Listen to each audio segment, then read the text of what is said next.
Kwanza kikubwa ni kumshukuru Mungu. Sawa, kuwa na uhai, kuwa na uzima, tunaendelea kuwa na afya njema mpaka sasa hivi. Na ni kikubwa kuwashukuru vile vile viongozi wetu, na ndio maana tulikuwa tunawatuliza mashabiki wa Simba, tulieni, kunyweni mtoli, nyama mtazikuta chini. Waliomleta Fadlu Davis ndio waliomuondoa Fadlu Davis, na ndio watakaotuletea chuma kingine, chuma chenye matatu mengi. Mtoto wa Nikolev Pantev. Nikolev Pantev, yani mtoto, yani huyu ni baba. Nikolev Pantev ni baba. Alafu Maria Pantev ni mama. Wametuletea mtoto wao anaitwa Dimitar Nikolev Pantev. Hichi ni chuma cha Bulgaria. Huyu ni Mgiriki. Hili ni jina. Umeelewa? Kwa sababu unapozungumzia Kigiriki, unapozungumzia neno Dimito ni kitu ambacho chenye akili kubwa. Umeelewa Yaani kitu chenye akili kubwa, kitu chenye fanya mambo na maamuzi kwa kutumia akili nyingi, kitu chenye IQ, ndio maana neno Dimito. Si umeelewa? Huyu mwamba amezaliwa tarehe 26 Juni 1976. Amenizidi mwaka huu mwaka mmoja. Kumbe ni kijana mbichi kabisa. Yaani kijana mbichi kabisa, ni miaka 49 anaelekea 50. Kwa chuma kina miaka 49 hichi ndio kinaingia. Alafu ni kocha ambaye ni kocha wa vijana. Sawa Kwa sababu hata safari zake za ukocha ameanzia kwenye kufundisha nini? Kufundisha vijana. Umeelewa? Pale Bulgaria anaanza tu masuala ya ukocha, anakabidhiwa timu ya futsal. Sawa, timu ya taifa ya vijana ndo anaanza kuifundisha under 17. Umeelewa bwana, msimu wa 2011 mpaka 13 akiwa kama kocha wa timu ya taifa ya vijana ya Bulgaria. Lakini huyu origin yake kabisa ni Mgiriki. Sawa, sema Mgiriki ambao wazazi wake Maria Pantev na Nikolev Pantev ambao walienda kufanya kazi ndani ya nini? Ndani ya Bulgaria, wakamzaa mtoto ambaye anaitwa Dimitar Nikolev Pantev. Si umeelewa? Kwa hiyo baada ya kumzaa akachukua uraia wa nini? Wa Bulgaria. Kwa hiyo huyu ni Mbulgaria ambaye mwenye asili ya nini? Ya Kigiriki. Amezaliwa tarehe 26 Juni 1970 na ngapi? 76. Umezitazama, tunasema kwamba sifa zake, sehemu alikopita, alikotoka, zimekushawishi kuona ni kocha sahihi ndani ya Simba? Kwanza ni mwalimu ambaye anaendana na mifumo ya Simba na falsafa za Simba, kwa sababu mfumo mama sasa hivi wa mpira ni 4-3-3. Simba ni timu ya kushambulia na yeye ni mifumo yake ni mifumo ya nini? Ya kushambulia. Hata ulivyomuona wakati anaitumikia Gaborone juzi hapa alivyokuja, mfumo wake akai nyuma huyu. Umeelewa? Yuko vizuri sana kwenye kushambulia. Kwa hiyo uzuiaji wake sawa, anatumia sana mfumo wa kushambulia zaidi na kuchezea mpira zaidi, ndio akiwa anafanya nini? Anazuia. Kwa hiyo ni mwalimu ambaye mzuri, anaendana na vitu vitatu vya mpira. Sawa, yani time, space na nini? Na commitment. Kwamba ni mwalimu vile vile ni kijana, anapenda sana wachezaji ambao wenye uwezo mkubwa wa kukimbia. Kwa hiyo ni mwalimu ambaye anapenda wachezaji vijana kama waliokuwepo Simba. Yaani leo ninavyokuambia hivi, kina Morris Abraham, umeelewa bwana, kina Mukwara, kina Joshua Mutale, kina Mwalimu, kina Jonathan Soa, Nio Maema, ni wachezaji ambao kina Jincha Zawa, ni wachezaji ambao ni 25 below. Umeelewa bwana? Na hata timu yao ya timu aliyotoka ile ya Gaborone, wewe umeiona wachezaji wao ni miaka 26 kurudi chini. Hakuna mchezaji mwenye miaka 26 above. Kwa hiyo ni mwalimu sawa ambaye anapenda kutumia wachezaji vijana, kwa sababu mpira wake ni wa kasi na mpira wa kushambulia muda wote. Kwa hiyo ndio maana tumeenda kumchukua huyu mwalimu. Na ni mwalimu ambaye shughuli zake za ukocha, safari yake ameianzia pale Bulgaria akiwa kama kocha wa timu ya taifa ya vijana almaarufu kama futsal. Sasa alipotoka hapo msimu wa 21 mpaka 23 akatoka akaenda kuifundisha timu moja inaitwa Grandipro Varma. Umeelewa Grandipro Varma, hii ndio timu ya kwanza kuifundisha ambayo ilikuwa inashiriki ligi ya nini? Ligi ya Bulgaria. Alipotoka hapo akaenda zake India. Sawa, ameenda amefundisha India, sawa, akiwa kama nini? Akiwa kama managing director. Sawa, katika nini? Kikosi cha nini? Cha timu ya taifa nini? Ya India. Alipotoka India akaenda Kameruni. Umeelewa bwana? Kameruni pale ameenda kuifundisha Victoria United ambayo ameipa mpaka nini? Mpaka ubingwa. Ameipandisha daraja na akatoka akaenda akachukua ubingwa moja kwa moja. Si umeelewa? Msimu wa 2010 ngapi? 2015, 16 mpaka 17. Alipotoka pale sasa ndo anakuja kudondokea nini? Anakuja kudondokea Gaborone United. Msimu wa 20 ngapi? 25. 24 25 mpaka 26. Kwa 24 25 yeye ndo akawa bingwa msimu wa 25. Sawa na Gaborone, akaja tena msimu huu mpaka anaondoka Gaborone pale, anaipeleka klabu bingwa yeye akiwa anaongoza ligi. Amecheza mechi 6, ameshinda mechi 5, amesuluhu mechi 1. Na kwenye klabu bingwa kapata bahati mbaya akakutana na timu kubwa namba 5 barani Afrika. Kwa hiyo ametolewa kwa experience kubwa. Amefungwa 1-0 kule, amekuja hapa amepata sare ya 1-1. Hiyo ndio safari yake na sasa anadondokea ndani ya Simba Sports Club. Kwa mpaka sasa hivi ana mataji mangapi? Ana mataji 2 ya ligi. Anataji Kameruni na anataji Botswana. Hiyo ni sifa zake ambazo umezitaja, na baadhi ya vilabu ambavyo mmemshuhudia, umepata takwimu zake.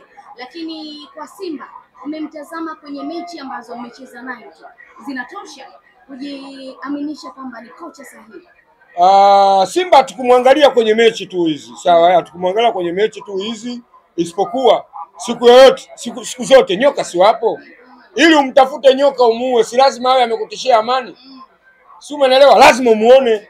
Kwani nyoka wapo? Nyoka si wapo. Lakini umeona watu wanatembea na virungu wanaanza kuwatafuta nyoka. Lazima nyoka afanye nini? Akugonge au muone kapita, ndio unaweza ukafanya nini? Na sometimes anaweza akapita na usimguse, lakini kama atakutia kasikasi akitaka kukugonga au kukosa, ndio pale sasa unamtafuta nini yule nyoka ili uweze kufanya nini? Kumuua. Na ndicho anachokifanya. Vilabu vikubwa vyote ndivyo vinavyofanya. Si umeelewa?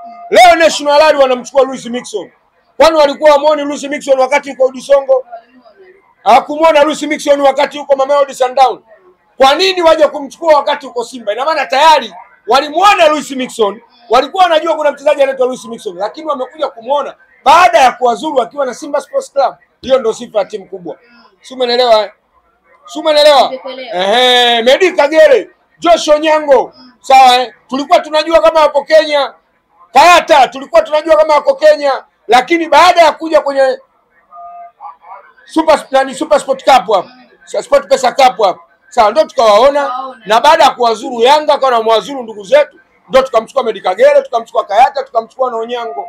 Yaani hiyo ndio Simba timu kubwa. Chikwende baada tulikuwa tujui kama kuna mchezaji anaitwa Chikwende Zimbabwe, lakini baada ya kukutana nao sasa, sawa Platinum akatuzuru tukabeba.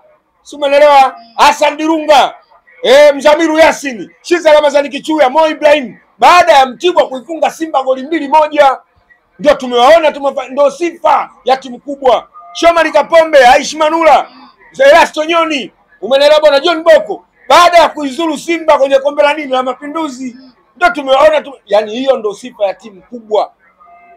Si umeelewa? Yani hiyo ndio sifa ya timu nini? Timu kubwa. Kwa hiyo huyu bwana tulikuwa tunajua huyu ni kocha na yupo sawa katika timu ya nini ya Gaborone, lakini kutokana na aina ya mpira aliokuja nao, aliyoucheza ni mpira unaofanana na sisi. Kwa ndio maana tumejitosheleza, tukaanza sasa kumpekua huko nyuma. Si umeelewa? Tukajua mpaka wazazi wake walomzaa, amezaliwa na Maria Pontev, Maria Nikolaiv sawa Pontev, na baba yake Nikolaiv Pontev ndio alomzaa mtoto tarehe 26 1970 na ngapi? 76 Juni. Kijana mdogo, na safari yake yote huko tukaipitia, tumejilizisha na sifa zake tayari tumepita naye. Yaani hiyo ndio sifa ya timu kubwa. Si umeelewa? Kwa hiyo ndio sifa ya timu kubwa. Baada ya kuondoka kocha Fado Davis, ni kama Simba mlibaki na yatima, watoto yatima, kwa sababu ni ndio amehusika kwa kiasi kikubwa kusajili wachezaji ambao wamekuja. Kocha mpya anakuja, inabidi apewe muda kwa ajili ya kuhakikisha kwamba anawasoma vyema wachezaji wake na kuwaunganisha. Huo muda Simba mtakuwa nao wa kumpatia. Unajua sifa ya wachezaji wakubwa sawa ni kucheza mfumo wowote ambao anaokuja nao mwalimu. Si umeelewa? Unajua watu wengi sio watu wa mpira. Ukiona watu wanapiga kelele unajua sio watu wa mpira. Nikukumbusha Chelsea. Sawa? Chelsea ilikuwa inafundishwa na Lampard. Si umeelewa? Lampard ndio aliyofanya usajili wote. Lakini mwisho wa siku Lampard anaiachia timu, anayemwachia nani? Thomas Tuchel. Chelsea mbovu imepotea, inapigwa kila mechi. Lakini anakuja kuichukua nani? Timu ile ile. Si umeelewa? Kina Nelson Mount hawa, kina Wena nani, Timo Wena nani. Si unakumbuka hiyo Chelsea? Kina Raheem Sterling, lakini ile timu anakuja kuichukua nani? Anakuja kuichukua nani? Thomas Tuchel. Anaenda klabu bingwa, anabeba taji, anamfunga Man City kwenye finali. Anaitoa Real Madrid. Anaenda kuitoa Bayern Munich, anaenda kupita na lile kombe la nini la klabu bingwa. Timu ile ile tulikuwa tunaiona mbovu na Lampard akafanya nini? akatimuliwa kwa sababu ya nini? Timu ilikuwa haina mafanikio mazuri. Lakini Thomas Tuchel anachukua timu ile ile, anaipanga, wachezaji wale wale ndio anaenda wanampa matokeo nani? Wanampa matokeo kwenye klabu bingwa, na kwenye ligi wanakuja wanashika nafasi ya ngapi? Nafasi ya 3. Kwa hiyo ni vitu vya kawaida sana. Mwalimu anaweza akasajili akaondoka, akaja mwalimu mwingine akatumia uwezo wake na mbinu zake akafanikiwa. Kwa hiyo kusajili kwa Fadlu Davis sio kwamba eti ndio tayari kwamba pasipo yeye basi timu haiwezi ikafanya nini? Ikafanya vizuri. Na mfano mzuri umeonyeshwa juzi hapa. Umeliangalia lile mandi lililopigwa pale. Mwenendo. Tena kocha akiwa Matola, sio huyu mfalme wa soka anayekuja, Matola. Umeona pia lililopigwa pale lile. Yaani kikubwa tu ni wachezaji, kwanza wachezaji wanakuwa wanatakiwa wajitambue, wajikomiti, watoe jasho, wamwage jasho lao uwanjani. Yaani ndio kikubwa. Mpira wa sasa hivi ni vitu vitatu: commitment, space na time. Wachezaji wajue matumizi ya muda. Muda gani tutakuwa tukabe, muda gani tutakuwa tushambulie, muda gani tutakuwa tuchezee mpira. Nafasi, unatengenezaje nafasi, unazuiaje nafasi, mpinzani wako asitumie, unatumiaje nafasi. Cha tatu commitment. Commitment ndio baba wa mpira kwa sasa duniani kote. Si umeelewa? Kwa hiyo mpira sasa hivi hauhitaji Mbappe, sio hauhitaji Neymar, sio nani, hapana. Mpira sasa hivi unahitaji vitu vitatu. Mchezaji akiwa navyo anacheza mpira vizuri tu. Kwa hiyo mimi sina wasiwasi. Mwalimu yoyote atakayekuja Simba atafanya kazi, lakini kwa sasa huyu bwana Dimitar, sawa ndio kocha ambaye anayekuja ndani ya Simba na kuja kulikuza jazi ya nini? Jazi la Simba. Na nina uhakika tunakuja kumtengenezea CV. Kwa sababu Simba tuna sifa hiyo. Simba hapa, Simba ameshakuja Uchebe. Hana CV yoyote katika mashindano ya klabu bingwa msimu wa 18-19. Lakini mwisho wa siku sasa hivi ukisoma CV ya Uchebe imeshiba. Klabu bingwa ana robo finali 2 za klabu bingwa. Si umeelewa? Ametoka Uchebe hapa amekuja nani? Amekuja Pablo, umeelewa? Franco Mati. Amekuja hapa ndani ya Simba. Ametokea Spain, hajawahi kufundisha mpira wa Afrika. Tumemtengenezea CV, sasa hivi ni mwana robo finali ya kombe la shirikisho. Dunia yote inafanya inamtambua. Amekuja hapa Steven van der Blok, almaarufu kama Kishingo. Akitokea kocha msaidizi wa timu ya taifa ya Kameruni. Anakuja ndani ya Simba kwa mara ya kwanza ngazi ya vilabu, anafundisha Simba. Watu wote wakawa wanaongea, hajawahi kufundisha jamani vilabu, Simba itapotea. Lakini mwisho wa siku Steven van der Blok ameondoka na CV kubwa, hatimaye akaenda Farabat akaipa ubingwa na akaenda kuifundisha timu ya Wydad Casablanca, mechi ya nusu finali akaipeleka finali ya klabu bingwa. Kwa hiyo ndio sifa ya Simba. Yaani Simba ni timu ambayo inatengeneza CV za wachezaji, za viongozi, mpaka za makocha.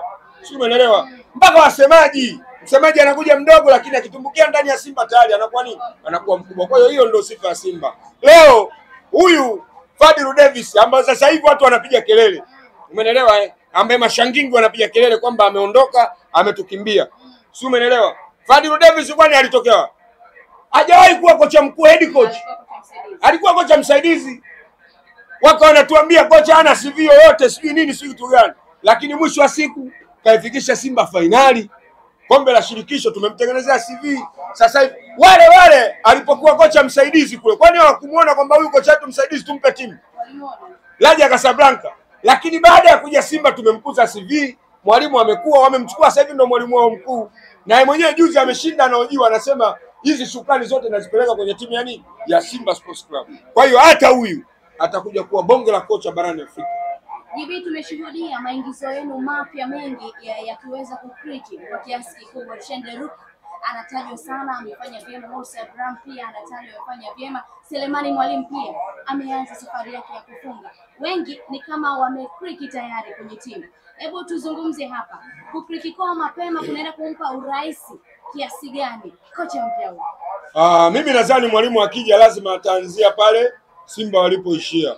Umeelewa kwanza aina wachezaji anaopenda yeye kutumia ndio wachezaji waliokuwepo Simba. Simba hakuna mchezaji mzee. Si umeelewa Waandamizi wapo kina Shomari Kapombe lakini nao hawajafika zaidi ya miaka 30.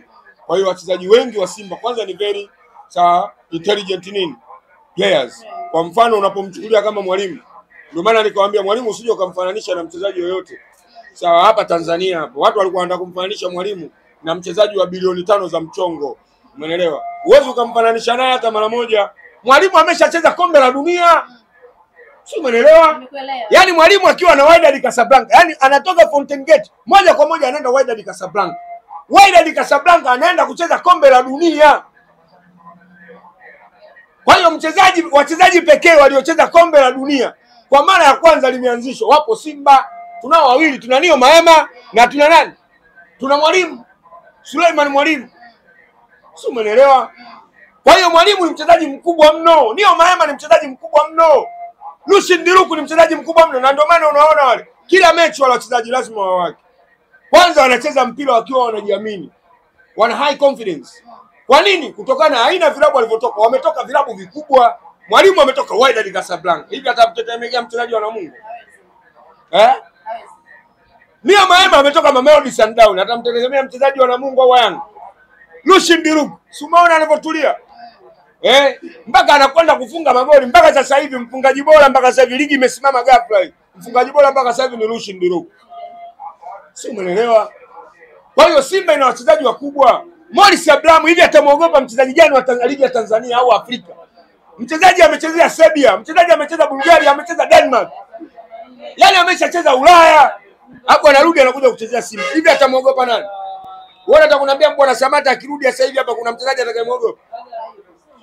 Kwa hiyo ni wachezaji ambao wana experience kubwa. Si umeelewa?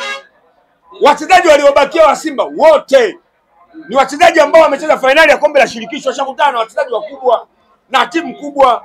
Kwa hiyo jina lenyewe la timu ya Simba lishakutana na vyama vikubwa, na we have already make standard to play with any team within Africa. Simba Sports Club. Yaani jina la Simba tu. Hata mchezaji awe mdogo mdogo ukishambalisha jezi ya Simba, yaani logo akishaiona, akishavaa logo ya Simba tayari ameshavaa joo la Simba. Yaani kama unavyoona wachezaji wa Real Madrid au Liverpool au Inter Milan au AC Milan, wakishavaa zile jezi tu wanabadilika. Hata kama umemtoa timu ndogo anakuwa mkubwa. Ndio maana leo unamuona kama Israeli Mwenda, kipindi kile tunamtoa Lance imeshuka daraja. Yule nani mtoto alikuwa anacheza winga kulia, kiungo mshambuliaji winga kulia au kushoto, ametokea nani wale? Ile timu ya Mwanza iliyoshuka daraja. Walikuwa ni wadogo, Dickson Mwinuke. Lakini alipovaa tu joo la Simba tayari amebadilika. Amekuwa mchezaji mkubwa. Yaani ndio sifa ya timu kubwa. Leo Vinicius Junior alipovalishwa tu jezi ile pap ya Real Madrid tayari Vinicius Junior sio yule unamjua wewe. Si umeelewa? Luis Diaz Liverpool alipovaa jezi ya Liverpool tu tayari kabadilika. Yaani ndio wachezaji wakubwa, wachezaji wadogo wakija kwenye timu kubwa nao wanakuwa wakubwa. Leo unapozungumzia ule Semfuko, umeona Semfuko? Umeona alipotulia juzi? Ndio yule unamjua wewe Semfuko wa Costa. Anagusa anaachia. Anagusa anaachia. Kwa nini? Tayari ameshavaa logo ya Simba, ameshakuwa Simba, ameshakuwa mkubwa. Si umeelewa? Kwa hiyo sisi Simba hatuna wasiwasi, chochote kitakachoingia ndani ya Simba kinakuwa na ufalme wa Simba. Jibi, kwa kocha huyu mwenye sifa zake ambazo umezitaja pia pamoja na aina ya wachezaji ulionao, unajiona wapi kwenye ligi ya mabingwa barani Afrika, lakini pia kwenye ligi kuu soka Tanzania bara pamoja na michuano mingine ambayo kwa muda mrefu mmepoteza makombe yake? Ligi yetu ya ndani sipi nafasi sana kwa sababu ina michezo michafu mingi. Si umeelewa? Lakini klabu bingwa mimi naiona timu yangu msimu huu kuanzia nusu finali. Lakini vikombe vya ndani hapa sawa mpaka hapo tutakapoona jinsi gani mapambano yanaendelea, kwa sababu hapa kuna michezo michafu. Kuna mambo mengi. Wewe mwenyewe umeona msimu wa mwaka jana, tofauti pointi moja, mechi moja ndio imeenda kuamua nani amebingwa. Masharti chungu mzima, simu nyingi kwa marefari, mambo mengi, matokeo yake tukaja tukafanya tukapoteza. Lakini kwa michezo ya kimataifa Simba ni timu nyingine. Yaani Simba unapomtoa huko kwenye kumsaka swala, akienda kwenye kumsaka nyati, nguvu zake zinakuwa za kinyati. Kwa hiyo kule mimi nina uhakika zaidi kwa sababu kule unaenda kuchezwa mpira halisia.